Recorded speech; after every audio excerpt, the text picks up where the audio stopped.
Hello à tous, on se retrouve pour l'analyse d'un nouveau projet de crowdfunding qui sort ce mercredi à 10h sur la Première Brique et il est un petit peu particulier parce que c'est la plus grosse collecte qui a jamais eu lieu. On est pas loin des 3 millions de collectes, donc là normalement il y en aura pour tout le monde. Ce projet il se nomme l'Alpha. On a aussi un projet que j'ai déjà analysé, le Cayenne, qui sort aujourd'hui. Donc on va aller directement sur sa plaquette de présentation.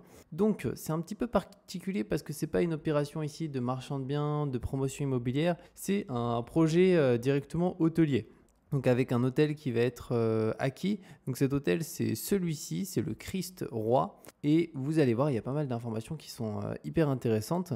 Donc pour le coup, il se situe dans le 65 à Lourdes. Donc c'est un établissement donc 4 étoiles. Donc au total, il y a 180 chambres. Et il y a aussi un espace extérieur, un restaurant, un bar, une boutique, un parking, plusieurs salles de réception et des salons. Et ici, le porteur de projet, donc l'objectif pour lui, c'est d'établir une nouvelle stratégie pour cet actif sous-exploité en repositionnant l'hôtel sur sa politique tarifaire et en améliorant la commercialisation des chambres via un contrat de franchise avec un leader international du marché. Parce que pour l'instant, il n'est pas sous franchise. Donc ça, on verra les potentiels partenaires de franchise qui pourraient choisir tout simplement pour ce projet-là. Au niveau du taux, on est à 11,5 par an, donc on est sur un bon taux. D'ailleurs, pour la première brique, vous pouvez utiliser mon code ESB, petit code bonus juste ici qui vous rajoute 1% de rendement. Et si vous n'avez pas déjà un compte la première brique, vous pouvez utiliser le code en description qui vous donne 2% de rendement sur votre premier investissement. Normalement, pour cette collecte-là, voilà, vu qu'elle est importante, je pense que tout le monde aura la capacité normalement d'investir. Et concernant les intérêts, ici, ils sont payés par contre mensuellement, donc avec une mise en place aussi d'un séquestre des 3 premiers mois. Et pour la durée prévisionnelle, on est sur une durée cible de 16 mois.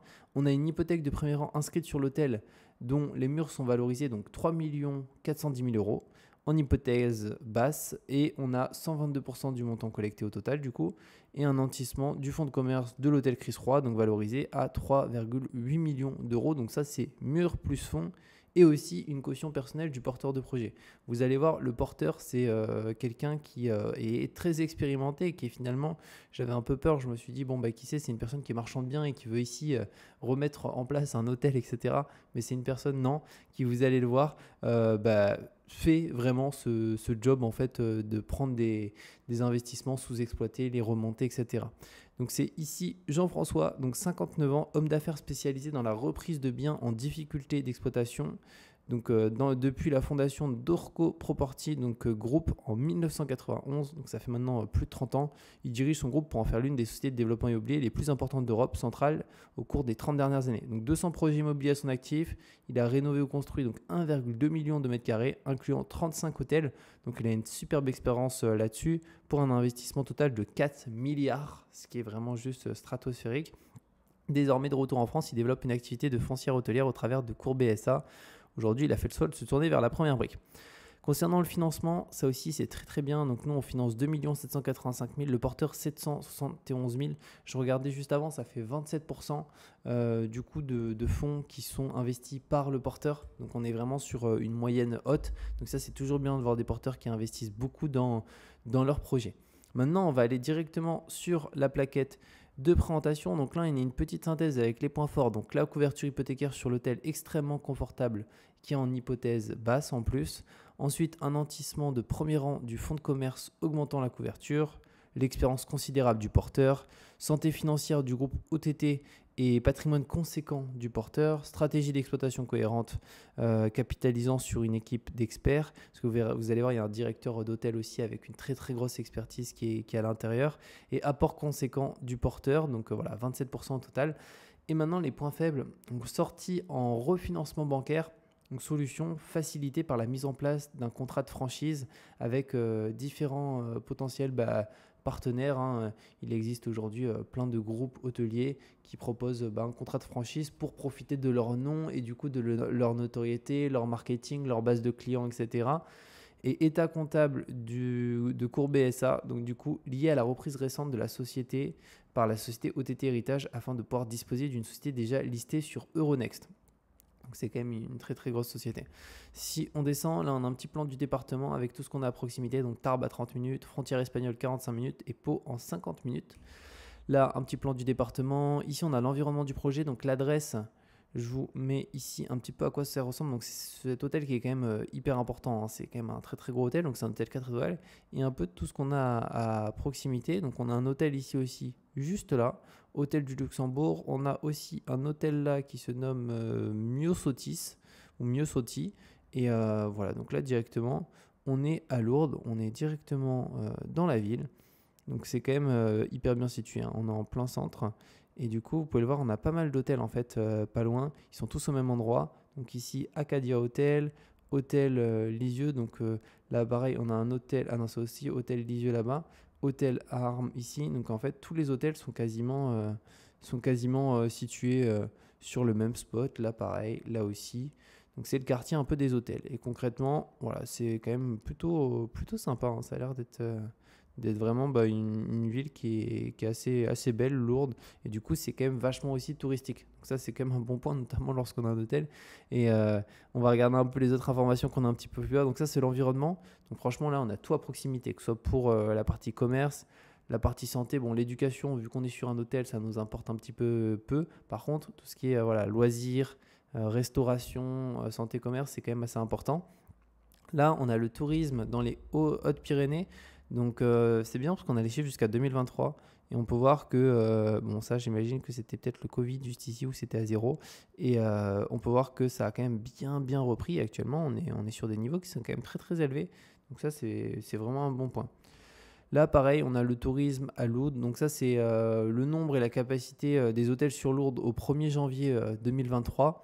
Donc on peut voir qu'au total, en termes de nombre, on en a 127. Et la capacité totale en termes tout simplement de personnes qui peuvent accueillir, c'est 9483. Donc à voir si ça c'est le nombre de personnes ou si c'est le nombre de chambres. Je pense que c'est peut-être plus le nombre de personnes. Enfin à voir. Et ici, on a l'offre sur Lourdes et environ par type d'hébergement. Donc hôtel, on en a 149. Ah voilà, là c'est la capacité. Donc ici, non, c'était bien le nombre de pièces ou de chambres, tout simplement. Et là, la capacité en termes de lits, donc 22 344 pour tout ce qui est hôtel. Puis après, on a les campings, etc., etc. Là, on a aussi quelques chiffres directement concernant les résultats mensuels de l'activité hôtelière qui permettent de donner une idée. Aussi, donc Tarbes, Lourdes, Hautes-Pyrénées, juste ici, avec la variation par rapport à 2019 ici, juillet 2023, et les variations une nouvelle fois ici. Et là aussi, en fait, on a aussi les taux d'occupation, donc ça, c'est assez intéressant. Économique, là, on peut voir 51%. Juillet ici 2023, le prix moyen juste ici et la variation par rapport à 2019, donc on peut voir qu'il y a une augmentation des prix. Et ici RevPAR, alors je ne sais pas trop à quoi ça correspond, donc je vais pas trop pouvoir vous expliquer ce que c'est. RevPAR, c'est peut-être l'évolution d'un revenu, peut-être les personnes qui reviennent, à voir. Si on descend un petit peu plus haut, on a les visuels de l'extérieur de l'hôtel. Donc franchement, c'est un très bel hôtel. Donc ça, c'est plutôt un bon point. À l'intérieur, pareil. Là, on a l'intérieur avec une grande salle, donc directement. Un rez-de-chaussée, donc grande salle de restaurant accessible par le hall. Bagagerie, sanitaire et bureau. Ça, c'est la réception. Pareil, elle est hyper sympa, la réception. Là, on a la partie bar. Donc c'est ici que les personnes vont pouvoir directement boire des coups. Les visuels des chambres ici. Une nouvelle fois, visuel des chambres juste là. Là, on a un petit peu l'emprise cadastrale. Ici, on a le bilan prévisionnel financier. Alors, au niveau du revenu brut d'exploitation, il n'y a que pour 2024 où c'est un petit peu plus faible, 26%. C'est peut-être que, vu que là, ça va être repris, pas depuis début d'année 2024, mais un petit peu après, ils estiment que voilà, le revenu, forcément, il sera plus faible parce que la gestion, on recommence un petit peu plus tard. Mais sinon, on est sur quelque chose autour des 31% de revenus bruts d'exploitation. Et ça me paraît d'ailleurs élevé. Je ne pensais pas que les hôtels avaient un revenu brut d'exploitation, donc quand même assez important comme ça. Donc c'est quand même potentiellement assez rentable finalement un hôtel. On a le prix moyen par chambre, donc 81 €. Et le taux d'occupation visé, donc 53%. Donc une nuit sur deux, à peu près un petit peu plus d'une nuit sur deux, c'est loué. Là, on a le chiffre d'affaires ici, hébergement, donc avec ici la capacité d'un hôtel Kyriade, donc un 3 étoiles, là, un hôtel Kyriade 4 étoiles et la capacité totale. Ça permet aussi d'avoir quelques informations concernant ça. Donc c'est un prévisionnel directement qui a été établi. Une nouvelle fois, alors là c'est pareil, mais c'est pour la partie restauration. juste ici parce que forcément, il y a plusieurs choses à prendre en considération. Il y a de la restauration, il y a l'hôtellerie, en soi l'hôtel que les gens payent et où ils dorment, mais il y a aussi le restaurant, le bar, etc. Là, c'est les charges d'exploitation. Donc un petit peu combien ça coûte d'exploiter directement un projet comme ça. Donc là, on peut voir, hein, c'est quand même beaucoup d'argent, hein. Le marketing, la maintenance, l'énergie, l'hébergement, ce qui coûte quand même le plus cher, donc 30%. La restauration aussi, hein, c'est quand même un très très gros billet. Administratif et général, juste ici, etc., etc. Là, on a un petit rappel donc, concernant le foncier, juste ici. Et aussi, là, ce qui est assez intéressant, c'est la partie travaux. Donc, il n'y a aucun travaux qui sont à prévoir. Et le porteur du projet, donc, il va exploiter directement en l'état le bien comme il est. Et il y aura du coup, petit à petit, donc, des travaux d'amélioration et de rafraîchissement de l'hôtel une fois que l'exploitation sera reprise. Donc, ça sera dans un second temps. Ça, c'est vraiment bien. Comme ça n'empêche pas l'exploitation de l'hôtel dès le début. Maintenant, la stratégie d'exploitation. Donc ça, elle est hyper intéressante. En fait, ils souhaitent faire une signature d'un contrat donc gestion avec un groupe hôtelier international majeur comme Accor, Louvre Hôtel Group ou d'autres. Et on peut voir cette collaboration vise à bénéficier de la puissance de la marque et de son vaste réseau de distribution. L'affiliation à une marque reconnue permettra d'optimiser la visibilité de l'hôtel et de maximiser son taux de remplissage. Toujours dans une optique d'améliorer la rentabilité de l'établissement, la décision a été prise de rallonger la période d'ouverture. Exploité seulement de façon saisonnière, l'hôtel évoluera vers une exploitation annuelle, répondant ainsi à une demande croissante de séjours hors saison, encouragée par les nouvelles tendances de voyage. Et il y en a aussi un directeur ici, déjà salarié du groupe et doté d'une expérience significative et d'une solide réputation dans l'industrie hôtelière, prendra les rênes de l'hôtel Chris III. Celui-ci sera chargé d'orchestrer la mise en œuvre des stratégies opérationnelles. Et ensuite, la stratégie de reprise de l'hôtel s'inscrit aussi dans un contexte plus large de dynamisation de la ville au travers du plan Lourdes 2030 et c'est porté par l'État français qui vise à promouvoir le développement économique, culturel et touristique de la ville. Donc ça, c'est quand même un bon point. Et du coup, on a un directeur d'hôtel qui va être aussi mis en place et qui a une belle expérience. La partie franchise, donc là pareil, on a aussi différentes informations.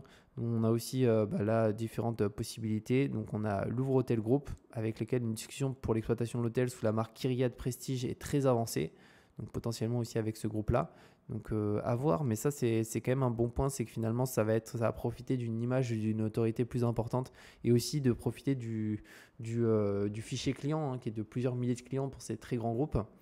Ensuite, le plan Louvre 2030, on en a parlé un petit peu.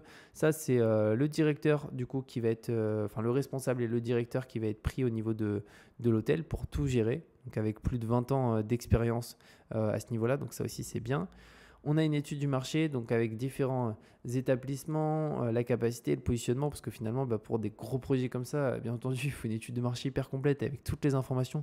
Donc là, malheureusement, on ne va pas pouvoir y passer énormément de temps, mais on a pas mal de données concernant d'autres hôtels qui sont à peu près sur la même typologie. Donc là, on est sur des 4 étoiles aussi, avec le prix en semaine, le prix en week-end, la catégorie des chambres, le petit déjeuner inclus ou non, etc. Une nouvelle fois ici, donc là c'est avec du 3 étoiles, pareil avec les mêmes informations. L'étude du marché une nouvelle fois, on a notre porteur ici, donc, qui lui on l'a vu est hyper expérimenté. Donc ça c'est vraiment excellent parce que sur des projets comme ça qui sont très importants, il faut vraiment des porteurs très solides qui ont déjà fait des opérations du même type par le passé. Ici on l'a vu, il y a eu 35 hôtels au total et pas mal d'autres opérations, donc c'est vraiment un bon point. Donc, il a dirigé son groupe pour en faire l'une des sociétés de développement immobilier les plus importantes d'Europe centrale au cours des 30 dernières années. Donc, on est vraiment sur une très très grosse société et ça, c'est top.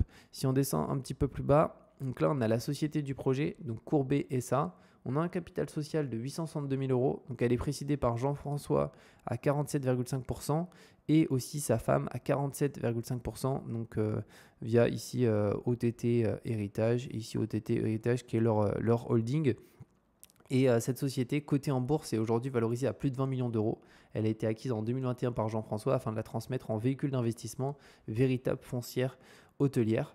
Et le portefeuille actuel de la société, notamment composé donc Hôtel Hollywood Cannes, valorisé 6 millions. On a un grand hôtel Médicis qui est valorisé à 12 millions. Et on a un hôtel Le Charlet à la Bourboule où là, ce n'est pas estimé en termes de valorisation. Et récemment, Courbet SA a signé le passage de l'hôtel The Mozart à Prague, hôtel du patrimoine familial de MOT, en Sofitel Légende, marque d'hôtelière de luxe à forte valeur ajoutée au groupe Accor. Cet actif valorisé à plus de 45 millions d'euros est un hôtel des biens emblématiques du portefeuille de Courbet SA. Voilà, on est vraiment quelqu'un qui est spécialisé là-dedans. Là, on a l'équipe de Courbet juste ici, avec les différentes personnes, donc développement et finances, directrice administrative et financière, administrateur, la société du projet, donc Courbet SA. Alors, qu'est-ce qu'on a en termes d'informations? Alors, on a des résultats nets négatifs, donc ça, c'est pas terrible. On va voir un peu comment ils expliquent ça. Alors, récemment acquise par Jean-François OTT pour transformer l'activité de la société et en faire un véhicule d'investissement destiné à la constitution d'un portefeuille immobilier. Elle est actuellement en pleine expansion. Les états comptables de la structure laissent effectivement entrevoir une perte comptable, mais celle-ci n'est pas due à une mauvaise gestion de notre porteur de projet. La société Courbet SA se retrouvera un résultat net positif une fois les revenus des différents hôtels acquis réalisés. La situation comptable de Courbet SA a été récapitulée personnellement grâce aux finances de MOTT. Ok. Et là, on a aussi un petit peu le rapport dette capitaux propres. Donc c'est quand même un groupe qui a énormément d'endettement parce qu'en fait il y a énormément d'actifs ici immobilisés et on n'est pas notamment sur des actifs qui sont forcément vendus comme des opérations de marchand de biens où il y a des achats, il y a des reventes, etc. Donc l'endettement reste longtemps. Après, ce qui compte aussi, c'est les rentrées d'argent qu'il y a de l'autre côté et notamment ici le taux de marge, le taux de remplissage des hôtels, etc. Si on descend là, c'est du coup la société holding. Donc OTT, pour le coup, là concernant, là ça n'a rien à voir. On est sur un résultat net de plus d'1 million d'euros. Donc ça c'est vraiment bien. En termes de capitaux propres, on est à 700 000. Dette, on est à 11 000. Donc encore une fois, on est sur une holding qui est quand même très très endettée aussi. Et qu'est-ce qu'il nous indique ici? Donc la société OTT Héritage et la holding de MOT au travers de laquelle il détient la société Courbet SA. Les états comptables de ces structures sont bien plus révélateurs de la bonne santé financière du groupe et de la participation plus qu'importante de MOTT dans les ressources financières du groupe. Donc effectivement, cette société-là, ça a quand même rien à voir. Donc ça, c'est un bon point à ce niveau-là. Ensuite, on a la société cible, donc société d'exploitation de l'hôtel. Donc là, c'est une SASU, donc SASU CRIS 3. Donc ça, c'est vraiment la société pour gérer l'hôtel. On peut voir qu'il n'y a quasiment aucune dette. 782 000 capitaux propres, dette 34 000, donc il n'y a quasiment aucune dette dans cette société d'exploitation. Donc ça, c'est vraiment bien. On peut avoir des résultats nets qui sont négatifs, mais je pense que ça va bouger. Ça, c'était juste sur une certaine période. Donc les démarches entreprises par notre porteur de projet visent à dégager des résultats plus que profitables pour la structure. Donc c'est pour ça qu'il va avoir ce système de franchise, des modifications, etc. L'historique du porteur, donc là on peut voir un peu les autres projets qu'il a fait. Donc c'est quand même des très très gros projets. Donc qui sont vraiment pas mal rassurants à ce niveau-là. Une caution personnelle du porteur, donc un montant d'un peu plus de 3 millions d'euros, qui sera prise afin de l'exposer en cas de défaillance. Ensuite, on a le nantissement du fonds de commerce. Ça, c'est assez rare qu'on retrouve ça, parce que pour le coup, souvent, ce n'est pas des opérations directement avec des activités commerciales. Mais ici, c'est le cas. Donc, on a un nantissement de fonds de commerce. On a surtout une hypothèque de premier rang inscrite. Donc au niveau de cette hypothèque de premier rang inscrite, donc une expertise menée par un cabinet indépendant a valorisé en mai 2023, donc ce qui est assez récent, 3 410 000 euros les murs de l'hôtel en hypothèse basse. L'actif offrant ainsi une couverture hypothécaire à date représentant 122% du montant collecté. Donc on a une couverture hypothécaire de plus de 100% dès le début du projet, étant donné que ce n'est pas un projet où il va y avoir des travaux, etc., de revalorisation qui vont augmenter forcément la couverture hypothécaire. Il y aura des petits travaux, mais ça va être au fur et à mesure du temps. Donc dès le départ, on a déjà plus de 100%, donc ça c'est vraiment super. Et pour les garanties, donc on peut le voir, donc l'hypothèque de premier rang inscrite directement sur l'hôtel. Et on a eu aussi une seconde expertise, donc là non pas en mai mais en juin, prenant en compte la valeur des murs et du fonds de commerce. Les valorise en l'état à 3,8 millions, soit 139% du montant total collecté. Et une dernière expertise aussi, 31 décembre 2023, donc pour le coup ils ont fait passer 3 expertises, prenant en compte le projet d'exploitation de Courbet SA sous l'ancienne Kyriade et Kyriade Prestige. Donc là, c'est sous franchise, dans l'idée où c'est sous franchise. Donc là, ça conclut à une valeur vénale mur et fonds s'établissant à 10 600 000, soit 380% du montant total collecté. Mais là, pour le coup, c'est pas encore le cas, donc il faut prendre en considération. Donc on peut plus se baser sur la première et la deuxième expertise qui a été réalisée. Mais en tout cas, c'est déjà excellent d'avoir une super couverture hypothécaire comme ça. Et après, un petit peu plus bas, on a un rappel sur la structuration et le calendrier. Donc mars 2024, levée de fonds. Décembre 2024, refinancement prévisionnel en décembre 2024. Et mars 2026, remboursement maximal du projet. Et bien franchement, c'est un projet qui est différent de tout ce qu'on a eu. Moi, ça me chauffe bien parce que c'est aussi intéressant, je trouve, en termes de crowdfunding, de s'exposer à différents types type d'opération. Ce qui est vachement bien ici, c'est qu'on est sur un porteur qui est vraiment plus qu'expérimenté, qui a déjà fait des opérations de ce type, parce que franchement, sinon, j'irai pas, parce que c'est quand même des projets où si on n'a pas l'expérience, monter et gérer un hôtel, c'est vraiment quelque chose de particulier. Avoir les bonnes personnes, le faire sous forme de franchise, etc., c'est quand même hyper complexe. Et là, il y a quand même de belles marges au final, s'ils arrivent à bien faire les choses, etc. Donc moi, je vais me positionner dessus. Ce qui est bien ici, c'est que c'est sûr que là, je pourrais investir sans aucune... Enfin, je pense en tout cas. Normalement, ça sera possible. Pour ceux qui souhaitent investir, je pense que vous pourrez aussi, et ça va permettre de diversifier aussi un peu mes investissements de la première vague, parce que c'est vrai que je suis que sur du marchand de biens ou sur des opérations un peu de promotion, un peu moins. Mais je me dis que voilà, une petite partie aussi en portefeuille là-dessus, ça peut être vraiment intéressant. Donc voilà par rapport à cette vidéo. N'hésitez pas aussi, si vous avez des questions, des remarques, à les mettre en commentaire. Je vous mets aussi un lien en description qui vous donne droit à 2% sur le premier investissement sur la première brique. Clairement, si vous n'avez jamais investi, vu la taille de la collecte, là normalement ça permettra d'investir assez facilement. Bon, connectez-vous à l'heure quand même, mais normalement ça permettra de le faire. Et on se retrouve très bientôt pour de nouvelles vidéos.